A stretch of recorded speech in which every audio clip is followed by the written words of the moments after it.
contre les éléments de la vie. Liebe Zuschauer, Chers spectateurs, le CO2 est nocif, nous dit-on. Nous devons réduire les émissions de CO2, sinon nous détruirons notre planète. Depuis peu, l'azote est également dans le collimateur des mondialistes et a été déclaré polluant. Où tout cela nous mène-t-il encore? Écoutez Mike Adams, connu aux États-Unis comme le Earth Rider, un scientifique propriétaire d'un laboratoire de sciences alimentaires accrédité par l'ISO. Mike Adams a été banni des médias sociaux il y a plusieurs années et a donc créé sa propre plateforme www.brightune.com, ainsi qu'une chaîne de télévision et une station de radio pour continuer à jouir de sa liberté de parole. Écoutez ici son point de vue sur ce qu'il appelle la guerre des mondialistes contre les éléments de la vie. Les éléments sont les composants de tout ce qui existe dans notre monde. Ils sont les éléments constitutifs de la vie elle-même. Les éléments forment des molécules, et ces molécules sont animées de vie, de conscience, de signification et de créativité. C'est la vie, un don de Dieu, mais qui s'exprime à travers la matière physique de notre monde, et cette matière physique peut être décomposée en éléments, comme vous pouvez le voir dans le tableau périodique des éléments. Parmi ces éléments, on trouve l'hydrogène, l'hélium, et ensuite des choses comme le carbone, l'azote, l'oxygène, le magnésium, n'est-ce pas? Tous les métaux et les minéraux alimentaires sont des éléments, et sans ces éléments, nous ne pouvons pas survivre. Donc, quand les mondialistes attaquent des éléments, ils attaquent la vie sur la planète Terre.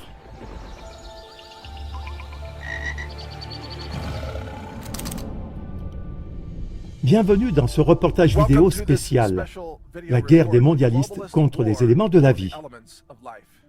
Vous avez probablement entendu l'expression « guerre contre le carbone » et on nous a dit que le carbone était mauvais. Le carbone se trouve dans le dioxyde de carbone et l'EPA a déclaré que le dioxyde de carbone était un polluant. Maintenant, avez-vous également réalisé que nous sommes des formes de vie basées sur le carbone et, en fait, toute la vie que nous connaissons dans le cosmos est une vie basée sur le carbone. Toute la vie sur la planète Terre, les pollinisateurs, les insectes, les microbes, les humains, les primates, les animaux, les dauphins et les baleines, les poissons dans la mer, tout est basé sur le carbone.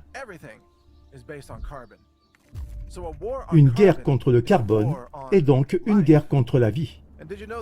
Et saviez-vous que la plupart des molécules dont vous avez besoin pour vivre, comme la vitamine C, sont à base de carbone? Saviez-vous que toutes les herbes médicinales sont des molécules à base de carbone? Et saviez-vous que les plantes ont besoin de carbone pour survivre et que les plantes alimentaires ont besoin de carbone pour produire de la nourriture? Une guerre contre le carbone est donc une guerre contre la nourriture. Et une guerre contre le dioxyde de carbone n'est pas seulement une guerre contre la production de nourriture et de plantes, c'est aussi une guerre contre l'oxygène, car le dioxyde de carbone contient naturellement à la fois du carbone et de l'oxygène. Et sans oxygène, aucun d'entre nous ne peut respirer. Les animaux suffoqueraient et mourraient. Même les dauphins et les baleines, les insectes et les pollinisateurs, sans oxygène, tous mourraient. Ainsi, lorsque les personnes au pouvoir déclarent la guerre au carbone et au dioxyde de carbone, elles déclarent la guerre aux deux éléments les plus importants pour la vie, tels que nous la connaissons sur cette planète. Ils déclarent de facto qu'ils sont du côté de la mort. Ils participent au culte de la mort. Et dans ce culte de la mort, ils souhaitent la destruction totale de la vie sur Terre. Ils ont maintenant compris que le moyen le plus simple de provoquer une extinction de masse est de provoquer une famine de masse. Ils s'attaquent donc à l'approvisionnement alimentaire en essayant d'éliminer le dioxyde de carbone de l'atmosphère. Il s'agit d'une opération de terraformation, connue sous le nom de stockage du carbone. Ils ont de grosses machines qui aspirent le dioxyde de carbone de l'atmosphère et le transforment en liquide. Ils le pompent dans des pipelines et le stockent ensuite sous terre pour empêcher les plantes du monde entier d'avoir accès au CO2. Eh bien, pourquoi est-ce important? À cause de la photosynthèse. Parce que la photosynthèse, le processus biologique le plus important sur la planète Terre, a besoin de dioxyde de carbone comme l'un de ces trois intrants. La photosynthèse a besoin de dioxyde de carbone, de lumière solaire et d'eau. Avec ces trois éléments, les plantes peuvent produire de la nourriture. Les plantes peuvent produire leur propre structure, pédoncule, tiges, feuilles, pollen, fleurs, fruits, oléagineux, etc., puis des racines. Mais elles ont besoin de la photosynthèse pour fonctionner. Et la photosynthèse a besoin de la lumière du soleil, de dioxyde de carbone et d'eau. Eh bien, les mondialistes sont en guerre contre deux de ces trois-là. Ils se battent contre la lumière du soleil. Ils disent qu'il y a trop de lumière solaire et ils veulent obscurcir le soleil parce qu'ils appellent une injection stratosphérique d'aérosol pour bloquer le soleil, pour réduire littéralement la quantité de lumière solaire qui atteint la surface de la Terre. Et ils veulent aussi bloquer le dioxyde de carbone en le stockant comme je viens de le mentionner. Ce faisant, ils provoqueraient un effondrement écologique, une extinction de masse sur la planète Terre comme cela ne s'est jamais produit auparavant dans l'histoire de la planète. Selon les scientifiques du courant dominant, la Terre existe depuis environ 5 milliards d'années, mais au cours de ces 5 milliards d'années, il n'y a jamais eu de tentative de meurtre de masse de toute vie sur la planète à travers les formes de vie existant sur la planète. C'est une première et c'est dévastateur. C'est un génocide à l'échelle de la planète qui est mené au nom du changement climatique, au nom du sauvetage de la planète. Mais ce ne sont pas seulement le carbone et l'oxygène qui sont visés par ce culte de la mort du climat. Ils ont maintenant imaginé quelque chose de nouveau qu'ils visent, et c'est l'azote. En s'attaquant à l'azote, ils peuvent s'attaquer à l'approvisionnement en viande de notre planète. Ils peuvent fermer des fermes d'élevage en prétendant que les animaux produisent trop d'azote. Et ils ont déjà dit que les animaux d'élevage produisaient trop de méthane. Mais ils n'ont pas vraiment trouvé le moyen de capturer les paies et les rots des vaches sans avoir l'air vraiment stupide. Les vaches devraient-elles porter des masques et des couches absorbant le méthane? Et les agriculteurs devraient-ils changer les couches des vaches tous les jours? Je ne pense pas que cela fonctionnera. Les personnes au pouvoir ont donc décidé qu'elles pouvaient cibler l'azote dans l'urine. Oui, c'est vrai, l'urine.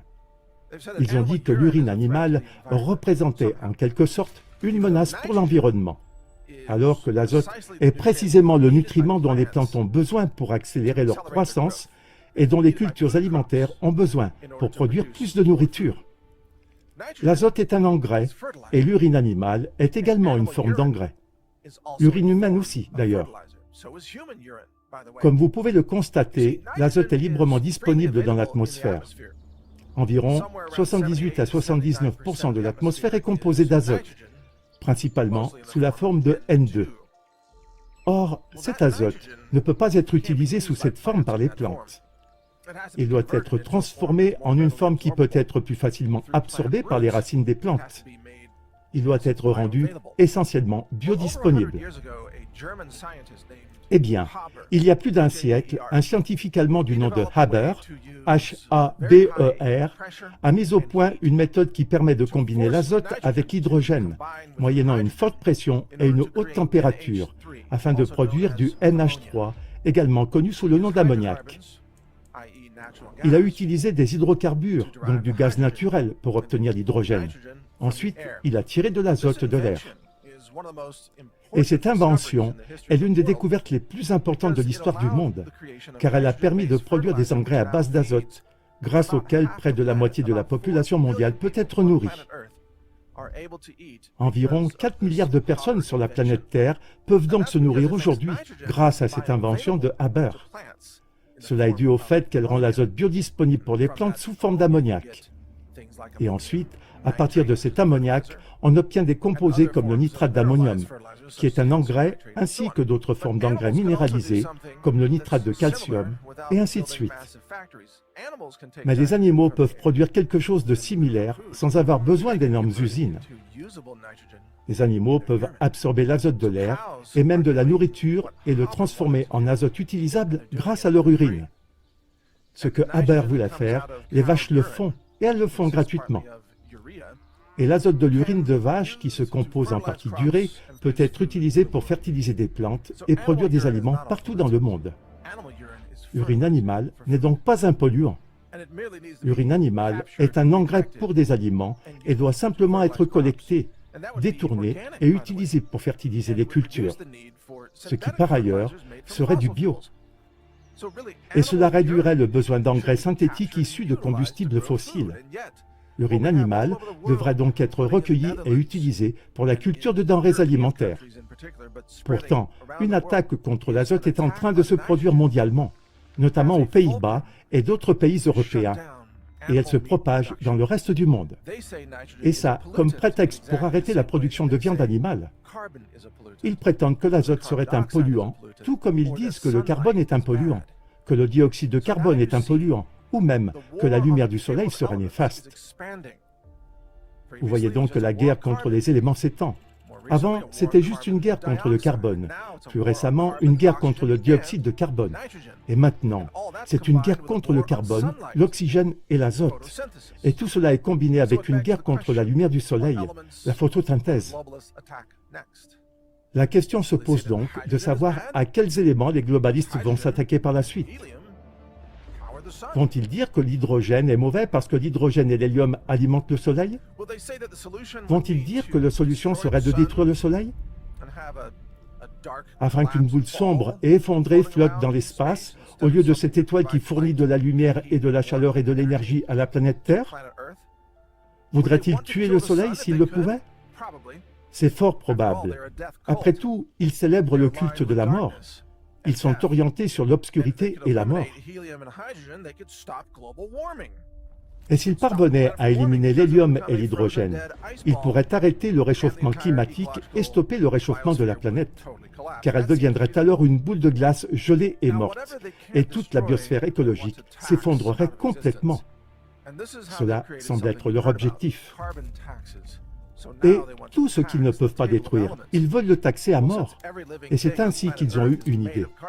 Vous avez déjà entendu parler des taxes sur le CO2? Maintenant, ils veulent taxer le tableau périodique des éléments. Eh bien, puisque chaque être vivant sur la planète Terre est constitué de carbone, ils admettent vouloir taxer tout être vivant sur la planète Terre. Vous êtes fait de carbone. Ils veulent vous taxer pour l'élément carbone qui est contenu dans les molécules de votre corps.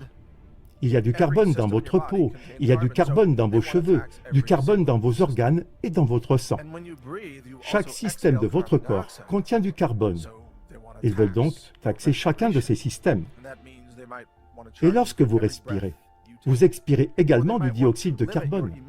Ils veulent donc taxer votre souffle, ce qui signifie qu'ils veulent soit vous facturer chaque respiration, soit limiter vos émissions en réduisant le nombre de vos respirations. Et bien sûr, le moyen le plus efficace pour eux est tout simplement de vous tuer, car les morts ne respirent pas. Les personnes mortes ne produisent pas de dioxyde de carbone, pas plus que les bovins et autres animaux d'élevage. Respiration. La science s'est transformée en une arme contre l'humanité, et le tableau périodique des éléments est devenu leur cible. Il est toutefois important que nous comprenions la science afin de pouvoir comprendre les armes que les mondialistes utilisent à notre encontre. Ils utilisent la science pour commettre des génocides. Ils utilisent la science pour commettre un meurtre contre l'humanité, et ils utiliseront la science pour tenter de tuer la planète Terre et la transformer en une boule morte, congelée et sombre. Car c'est finalement ce que ce culte du climat veut pour nous tous. Ne l'oubliez jamais. Merci beaucoup de m'avoir écouté. N'hésitez pas à partager ce mini-documentaire partout.